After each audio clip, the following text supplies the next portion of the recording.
And we're pleased to have you joining us for this webinar series. This is number 5 in the Crisis Coach webinar series that is conducted by Firestorm in conjunction with the Tennessee Association of Independent Schools. Today we're going to be talking about testing plans. We invite you to become our friend at Firestorm on Facebook. Firestorm Solutions is our Facebook name, and Firestorm Soul is the Twitter account. You can follow us by using the hashtag CrisisCoach. Firestorm transforms crisis into value and empowers you to manage risks and crises. Firestorm expertise is crisis management, critical decision support, crisis communications, crisis public relations, and consequence management. Please keep in mind that the presentation today is not complete without the accompanying oral comments and discussion, and the work product provided must be read in conjunction with advice from your organization's personal counsel, and the information should not be considered legal advice or legal opinion. We're delighted to have the Tennessee Association of Independent Schools as the co-host and co-sponsor of this webinar series. This is the 5th. You can watch previous webinars in this series by going to firestorm.com/TAIS, and you can register for future webinars. You can watch past webinars. Rich Martin is with us today. He's the Executive Director of the Tennessee Association of Independent Schools. Rich, over to you, please. Thanks, Bill, and welcome everyone to this 5th Firestorm Crisis Management webinar of this semester. We will be continuing them again next year, about once a month, either on a Tuesday or a Wednesday or Thursday. It depends on what looks most convenient. So check the TIAS website to get the latest information on that when you do. We've completed our season of events for this year. We've got 32 great events lined up for next year, including the Biennial Heads Retreat and another annual Technology Institute. Be looking for that to appear on our websites, and you'll be hearing more about that also in August when we send out the complete program for the year. So thank you for joining us, and back to Bill and Jim to continue with the webinar. Thanks, Rich. We appreciate it. Jim Satterfield here, and it's always a pleasure to talk to the folks in Tennessee, and I enjoyed the meeting last month in Nashville where we did a Crisis Coach workshop. And one of the things that we did uniquely, I think, in this one was we had the schools bring their plans to the workshop, and we went through and reviewed them individually. If you would like someone to look at your plan and give you some insights on where you can improve, let us know as we share that as we go forward. As we focus in this area, we're thinking about risk and crises. Risk is around all of us. There are vulnerabilities, threats, and exposures, and what we do to keep it escalating to a crisis becomes a critical portion of each one of our jobs every day. Parents want to know that their children are safe, that your school is prepared, and how we will carry that forward becomes an important element as we talk.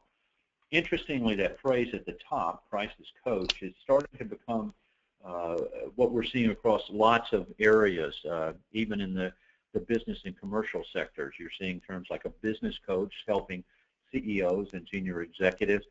In the cyber risk area, the term breach coach is now very involved, and insurance companies appoint a breach coach anytime a company has one of those data breaches that have occurred, and looking in those areas. And it's also the role that you play within your school as you're the coach, making sure that your teams there, your emergency team, your crisis management team, are working together to address the risk and threats that are there. So we've got an important role to play, and I would encourage you to look at that, and I'll share some insights today as we're talking about are you ready, how do you know, and are you sure? And the testing aspects that Bill mentioned earlier will play a critical role within that. We're in an environment today where you need to be able to understand what your organization's next crisis is. What could happen in our school, and being able to predict that. And so for every risk, threat, or vulnerability, Have you identified what the impact of it would be if it were to occur? Have you identified how you monitor for that threat or risk and what the trigger is if you're seeing these things happen, those indicators or warning signs that you need to escalate and carry forward? Similarly, do you have the plans that detail the actions that you need to take in face of each one of those? And one of the big differences that we see is a lot of plans focus on what to do. They don't focus on how to do it. And so if you're trying to benchmark your plans or to see where you are relative to standards and best practices, if you take the plan that you currently have and hand it to your newest teacher and then say, tell me how you would do this. And if there's any confusion, then your plans aren't where that you need to have them at this point in time. Also, we're in a situation where in today's world, one of the key monitoring tools that we have is looking at social media. What's on social media today will occur in your school tomorrow. Many people view social media as random, but it's targeted. It's talking about another student. It's talking about a teacher.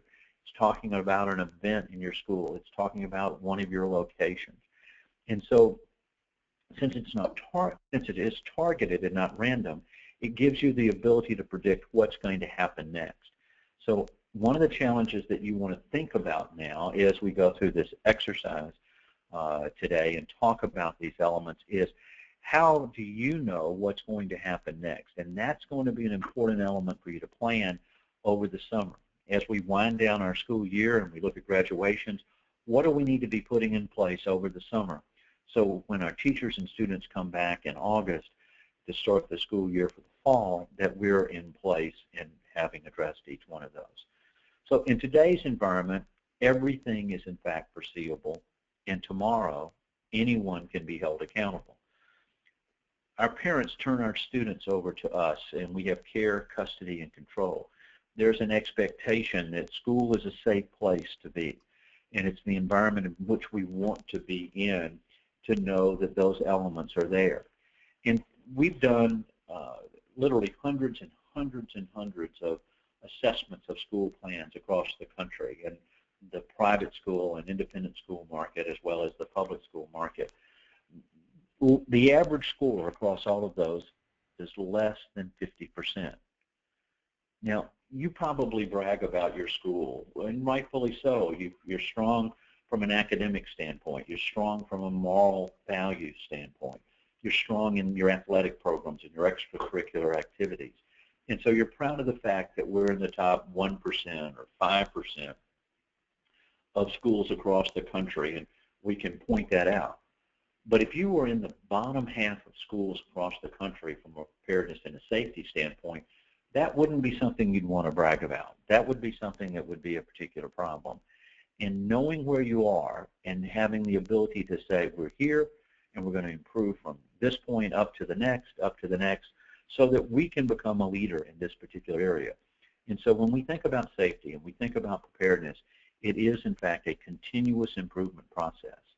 So just as we give tests in a classroom to see, did the student get the information? Did the teacher convey that information to the student? Are they able to take that information and give and make the proper decisions and answer the questions correctly?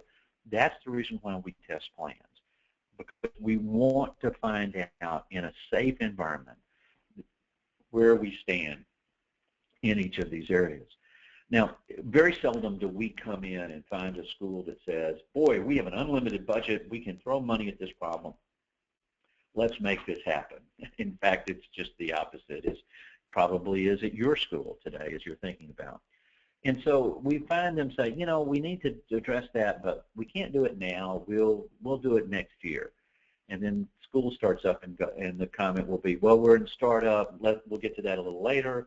Now we're into the Halloween and Thanksgiving and Christmas, and now it's in the first of the year, and you know, it's winter weather, and now it's spring, and we're thinking about school visits, and we're thinking about prom, and now we're thinking about graduation, and oh my, it's next summer.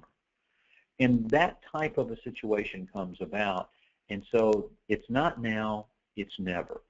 And as you think about, one of the things that we want to do today is to give you some tools that you can help to get buy-in from the senior leadership within your school and from those people that will influence those decisions, as well as your board and others that are putting your program in place. So think about this, that as you test your plans, it's a way to deal with moving the never to now. Because if it's never, your plans will still have that gap. And trying to explain to a parent why you had a negative outcome, like their child got hurt, their child died, because you just didn't get to updating your plan, is not a position that we want anyone to ever be in. So there's a balance here between risk and crisis and that conundrum as it comes together.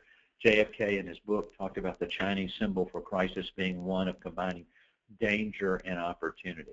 So what we want to do is we can't focus just on one side of that equation. Both sides of it have to happen because it is, in fact, a turning point, and the trend of future events within our school becomes very critical.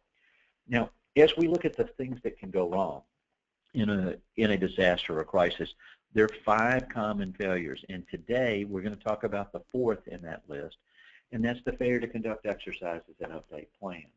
Regularly, we'll see plans that were written 5, 6, 7 years ago, and the people that are referenced in the plan don't even work at the school any longer. That there's been a new building added, or there's been a change in how you operate, and the plans haven't been put into place.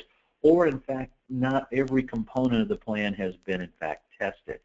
So this is the 4th most common failure in a disaster or crisis. And the good news is this is something that we can manage and control and take a part of. Now, in a crisis, it's not business as usual, it's business as unusual. Most everything we learn initially is wrong, and we're going to emphasize that point in just a few minutes as we go through our discussion today. But people need to know what is it they need to do or not do, what is it they need to say or not say, and carrying those points through. And this is much more than just an insurance claim. Insurance is great.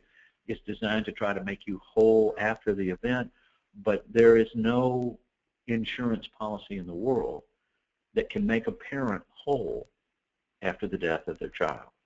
So we've got a responsibility here, and that's the reason why we want to test our plans now before something starts to happen, not wait until it happens and we are saying those phrases of could have, would have, should have associated with those elements. Now, there's a big footprint associated in thinking about this. We think about our teachers, our employees, our staff, all of those things that could go wrong, and the fact that we want to be ready. Does everybody know what to do? Does everybody know where they should go, what they should say, what they need to have, every one of those elements that would be put into place, and it gets to be very complex at this point. So having a plan in place, having the plan trained, and having the plan tested is absolutely fundamental for us to have a positive outcome if one of these events, in fact, occurs. And the time to start thinking about it is now, because over the summer, we can improve our plans to be ready for our teachers to return in the fall. We can start to put our intelligence network in place now so that we have that working properly so that when school starts again in the fall, we can hit the ground running to get that intelligence to know that there's a behavior of concern that we need to think about. So why do we test? And I'm not going to read all of the items that are on the screen. By the way, there will be a brief available after the webinar that you can share with those on your safety team or committee within the school. But you want to understand what's going on. You want to use the exercise to get that buy-in. That's that return on investment that we talked about, getting the senior leadership to be able to say, we need that.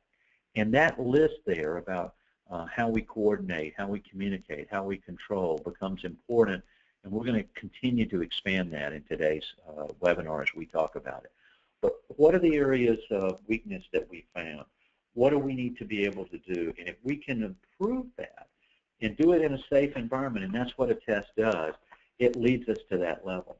Now, you do a great job in your school with fire drills. There's not a school in the country that doesn't conduct them on a regular basis. But that's getting everybody out. What about shelter in place? What about lockout? What about lockdown? What about all the other things that can occur? And how do you test those? And how do we test how we communicate and carry those elements forward? That's part of what we want to design in our planning. And we'll describe today various types of approaches and help to fill in some of the holes in that outline. Now, when we think about all the plans that we have, there are 5 stages in a disaster or a crisis. You want to do an exercise that tests each one of those and how they interact. The pre-action is the training. Does everybody know what they're to do? Do you have the right materials in place? Have you tested all of those elements? The event, how do you become aware of it? How do you communicate it? Obviously, at the onset, we're focused on life and safety and moving there, and our emergency response plan and the activation of it and what the messages are around it. The impact assessment, how do we tell how bad it is and what actions that we need to take? Are we declaring a crisis? Do we know the difference between an incident and a crisis? Have we defined that so that everyone in our school knows who's in charge at what element? Have we looked at how we make decisions? That's our crisis management plan associated with it in each of those areas. And then finally, the ability to continue school if we've had a problem. Excuse me, the pollen seems to still be taking its toll here. But we are blessed today that we have assets that we didn't have. I taught school last in the early 1970s, and when we looked at that, if the building wasn't there, we couldn't have class. But today with the internet and having virtual learning opportunities, we could continue our programs even if there was something that happened to our building. But you've got to think about that now. Have that be a part of your plan. That's the business continuity aspect of all the planning, in addition to the life safety, emergency, and other elements. And then finally, after an event, after an exercise, what do we learn? What are the lessons learned? How do we do an analysis? How do we update our plans? So every time you activate your plan, this is an opportunity for you to make your plan better.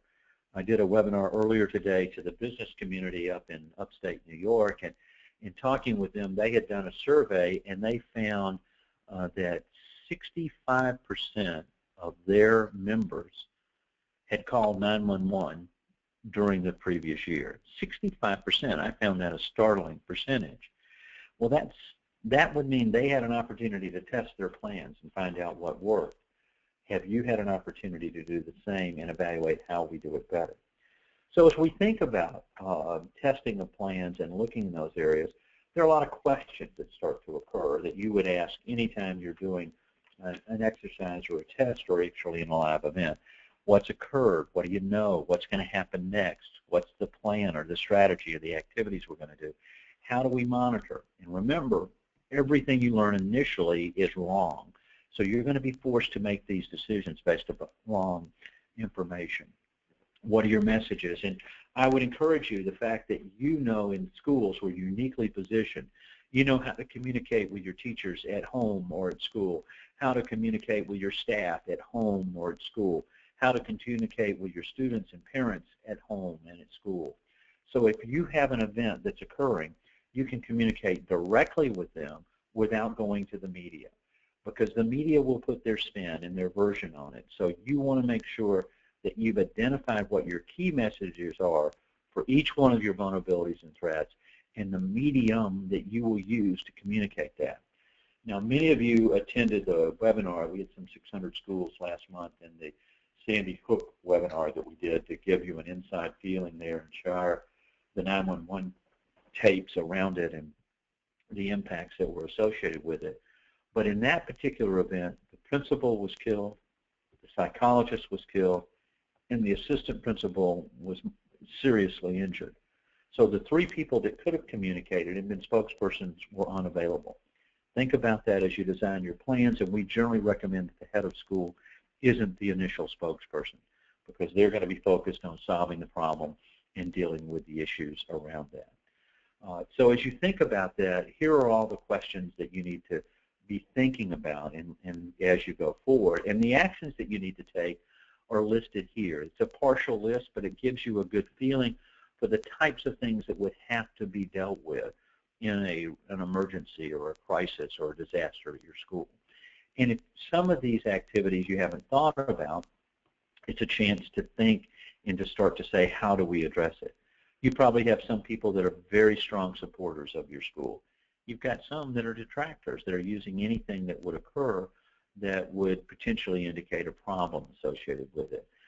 How you're going to communicate through each one of these areas and what your move forward plan would be as you would carry those on. Now, the strategies that we talked about on the previous slide and the actions here are those elements that you want to test when we focus on the plans. Now, I'll give you that word of caution once again. When you're practicing this, you want to assure that you can know how it's going to proceed as a crisis occurs, that you can understand each one of these elements, and it lets you see that in a safe environment so you can make those changes. We want to see the error in the exercise. We don't want this to be a play where someone forgot their lines and we're concerned about that.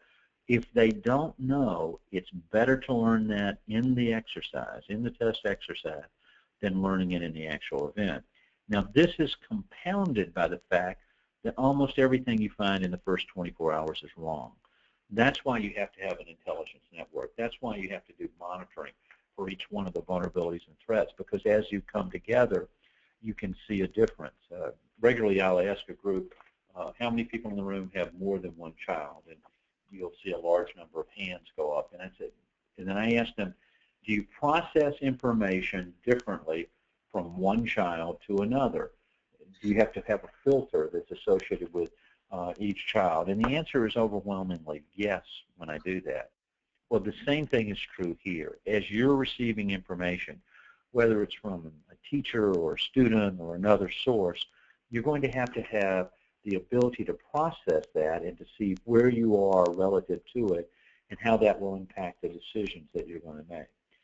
Now, as you do this exercise and you do these programs, you're going to have a series of escalations. It may be 3 escalations or 4, a series of events that you would step through and to see what would occur. And at each time you change that, you would want them to identify whether it's your emergency team or the crisis management team or whoever might be involved with you in the exercise, to identify what's changed, to look at what they know. Notice that it doesn't say what they think, it's what it is that they know. What are they concerned about? What's their plan? What's their strategy? What are they going to monitor, recognizing that the initial information is wrong? Well, who are the stakeholders that would be concerned about that? What's the message? And what are the key metrics? Here's a good piece of advice that I would encourage you to think about. Put together a little trifold brochure that you give out to the parents when school starts next year, explaining here's the overview of our plan, this is what's going to happen. And if there's an event that occurs, our first goal is to communicate directly with the parents that are involved. So if there's something that happened on a field trip, it would be the students on the field trip who would be notified first, not the entire school. And explain to them that if there's something that goes on, you're going to hear directly from the school. You don't have to go to the media. You don't have to go to a third party. We're going to communicate directly with the school. Making that change, if the school will give that communication directly, eliminates a host of problems so that you're not telling someone else and they in turn are telling your parents or your students.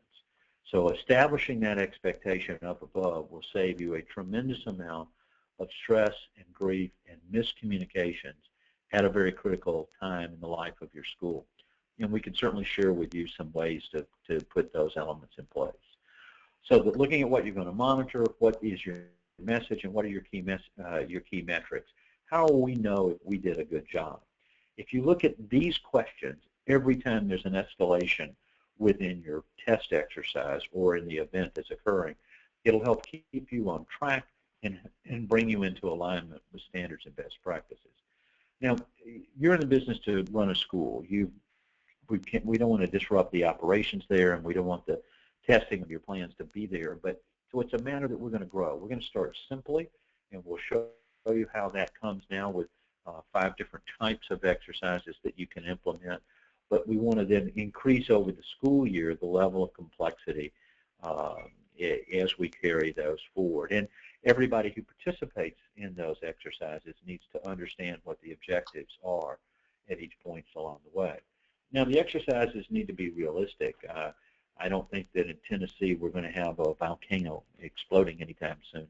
So you've got to select events that have occurred to within your geographic region or to other schools in the states or schools in nearby states in order to see how that would come together.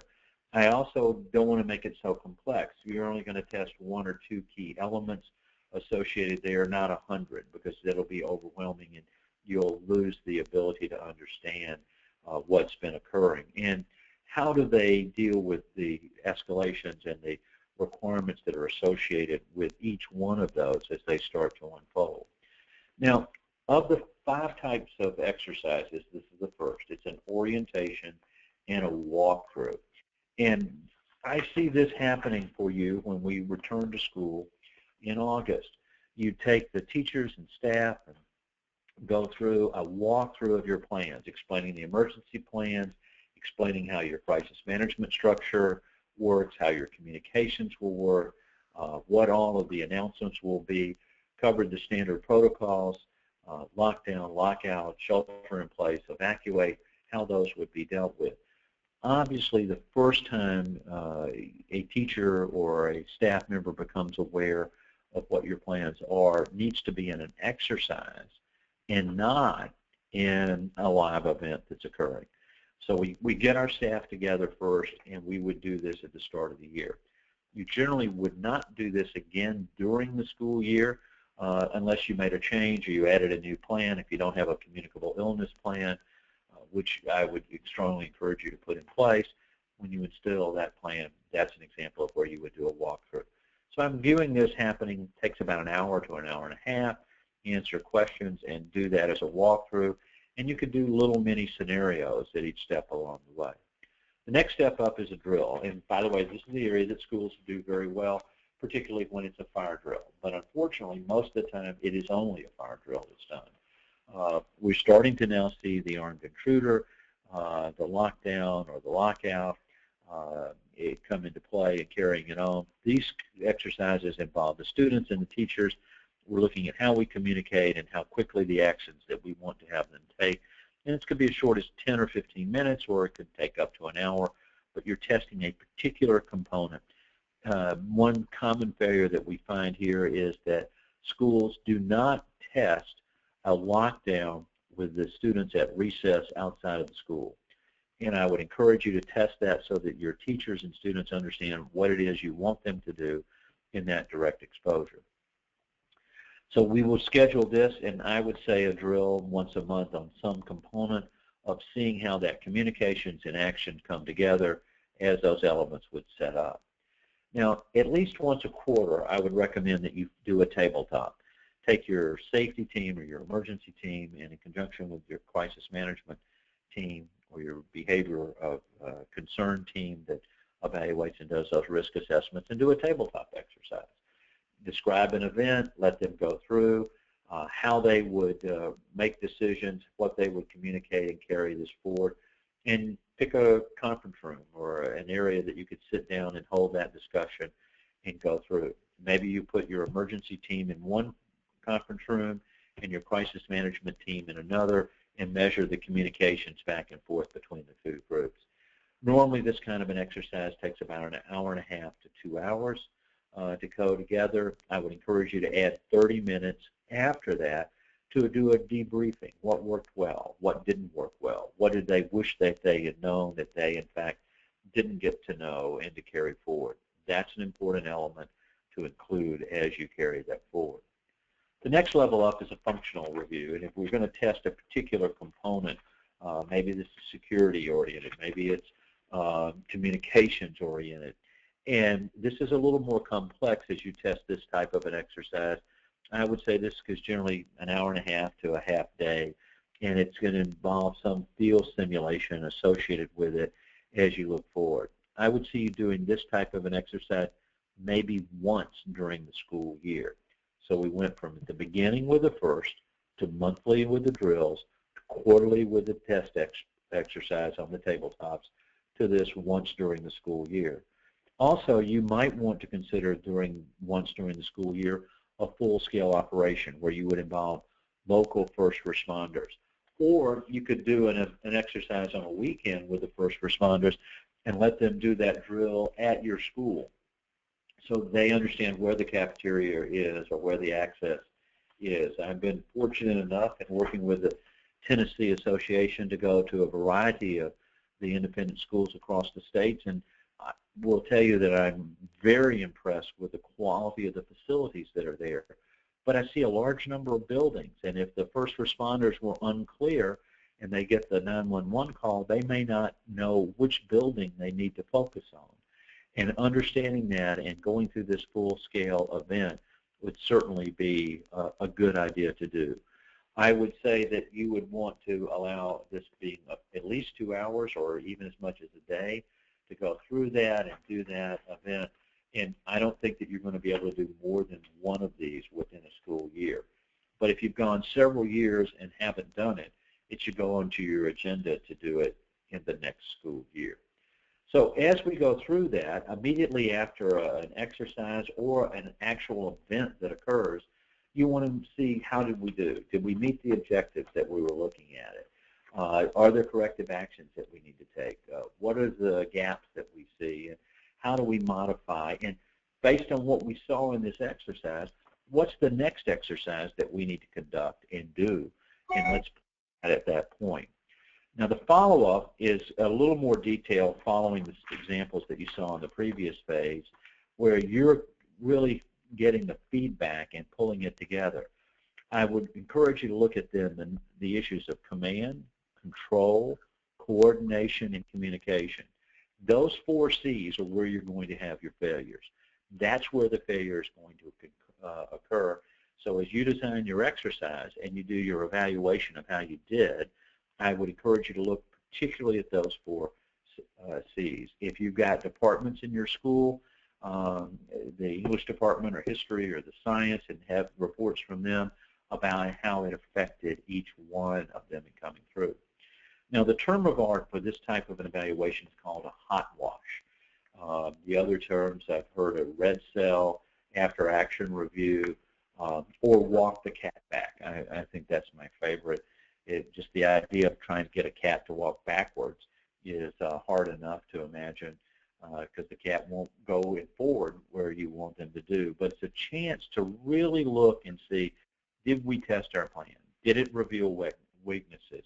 What tasks must we look for? And if you need a little bit more detail, as we focus on coming out of this, if you can just identify 3 priorities, that's how you can start to move from where you are. If you're halfway to standards and best practices, let's get it up to 60%, and then 70, and then 80, and then to get up into that 90th percentile.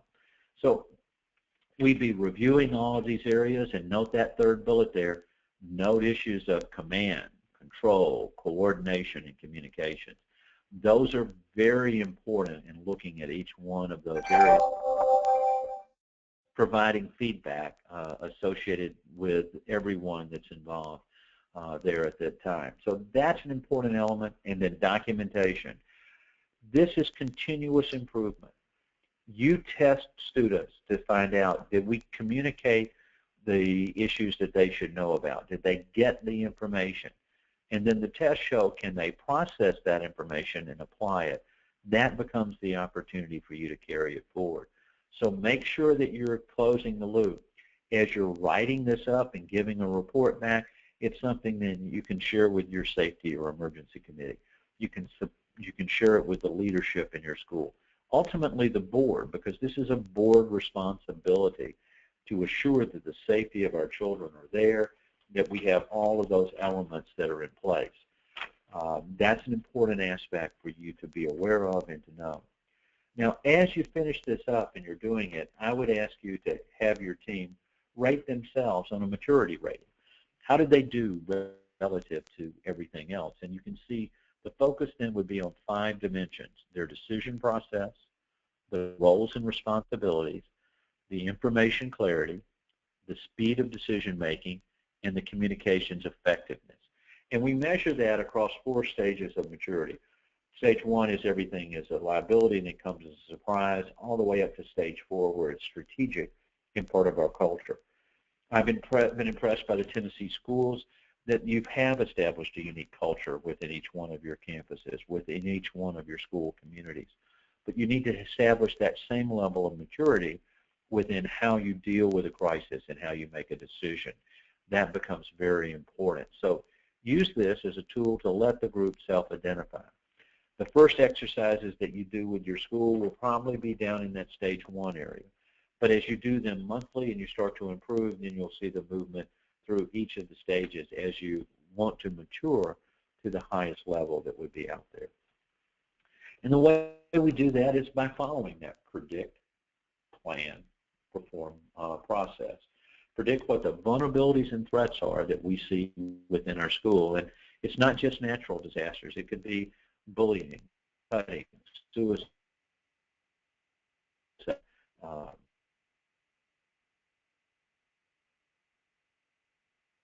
sexual molestation, all those areas.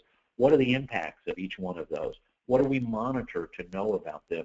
What are the triggers that cause us to activate our plans? And our plans are, what are we going to do in each one of these elements? It could be our emergency plan or our crisis management plan, our behavioral risk threat assessment program and evaluating behaviors of concern. It could be our communicable illness program, our crisis communications, all of those, having the policies and procedures down and in place with the roles assigned. And then finally, the perform is the training, the testing that we're talking about so much today, having the supplies there, and then the monitoring, the intelligence network that would be put into place. We're in a world today where what's on the internet is going to be in your school, and it's focused around individuals, events, and locations. If you're not monitoring that, there's that information that would have been available that you could have intervened at an earlier point, and you could have prevented that from occurring. That investment will make a tremendous difference in the outcomes by taking a timely response so that you're not reacting. You're in a pre-action mode. So today, think about your next steps. What is it that, do you want to know what will happen tomorrow? That's where the intelligence network would take place. Do you want to know what's going to happen tomorrow? Well, if you haven't tested your plan, how do you know what will happen? Have you not trained your people on it? You will not know what will happen when you need those plans to work if you haven't trained and tested them. And you haven't laid out a schedule. This is what we're going to look at for the whole school year and where we're going to carry that going forward. Can you afford not to know? And the answer is no, we can't afford not to know, because we can do that, and that will make a difference.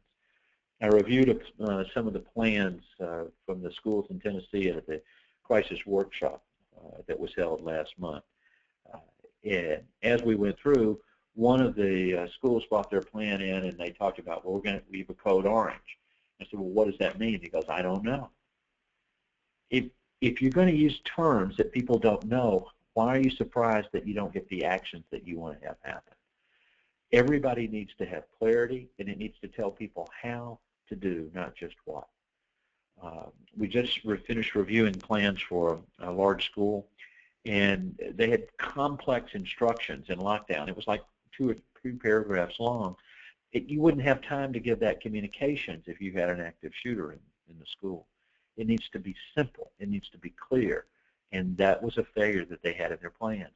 Their plans were based on the fact that they had taken the National Incident Command Structure from Homeland Security and FEMA and the Incident Command Structure and copied a bunch of that and just put it in their plans. And the plans would become impossible to execute, impossible to carry out, because they were not framed and unified together. Any police department or FBI or Secret Service or law enforcement organization will tell you that when seconds really matter, it takes the police minutes to get there. And so in that 10 or 15 or 20-minute period, you've got to make sure that we're all acting on the same basis and we all know what's going on.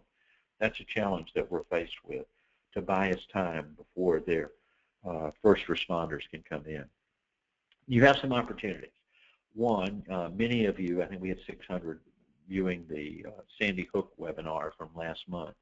If you haven't had a chance to look at that and would like to schedule a private showing of the Sandy Hook webinar with the 911 tapes and the impact associated with it for your safety team, let us know and we'll schedule a one-off opportunity for you and your team to be able to view that material. I will tell you that when you listen to that and you can see the anxiety and you see the direct impacts that were caused with 26 people dying in 15 minutes, that's as much motivation as any school should ever see in order to make sure that there is an alignment here. We're glad to arrange that for you, for your school, again at no charge. Also, if you'd like to participate in a virtual exercise for your school, we're going to bring schools together and do a large national exercise. We'll schedule that a little bit later. But if you'd like to participate so that you could have your emergency team or your crisis management team in your school to participate in the national exercise, let us know and we'll send you an invitation and you can participate. Both of those are available to you as your membership with the Tennessee Association of Independent Schools at no charge. That's a key member benefit. I would encourage you to take advantage of it. If you want to know how your plans align to best practices, ask and we can tell you. We can help you create your own intelligence network, and it's extremely cost effective to do that. Or we can schedule training as you would need to have. If you want to know how your plans align to standards and best practices, because your membership, the cost for that analysis has been waived. It's a $2,500 value. Let us know, and we will be glad to arrange that aspect and carry it forward. Our thanks go out today to the Tennessee Association of Independent Schools for sponsoring this Crisis Coach webinar series and sharing the information directly with you. Rich, is there anything you want to add about what we talked about today? No, not really, except to say that we want to thank Firestorm for providing a really valuable service through TIAS and in collaboration with TIAS. And I think summertime is a good time to do the things that Jim was talking about. An excellent opportunity to find your, not only the test, it's not rules, but the testing of the rules to make sure they really work. Well, thanks a lot, Jim. My pleasure, and thanks for being with us. And it was good to see you last month. And I'm looking forward to the new school calendar and what we're laying out for the members of the Tennessee Association. We're all in this together. Your school is not in competition with other schools from a safety or preparedness standpoint. We're here to help each other to see where we are. I would encourage you, if you're doing an exercise in your school, invite some other schools in your area to come and look at it and see what went right, what went wrong, and do the same for them in sharing it. Let's work on this together, because together we can make a difference. If you've got questions, contact us at firestorm.com. You can go to our website. There's a contact form you can fill out and say, gee, I would like to have a private showing of the Sandy Hook webinar, or I'd like to participate in the exercise, or I need somebody to help me build an intelligence network. You can send us an email if you prefer at webinars@firestorm.com, or you can pick up the phone and give us a call at the number you see listed. There are challenges that we face every day. You have care, custody, and control of students. I thank you for your commitment to helping increase the knowledge of our children, increasing their awareness of what's right and wrong and what they need to do. But you need to also help us create an environment that's safe and that they know that you're prepared. What you say and do will make a difference. Together, we can make a significant difference in their lives. Thank you again. Congratulations on finishing the school year. I look forward as we continue this process together. Have a great day, everyone, and have a wonderful, well-deserved summer. Goodbye.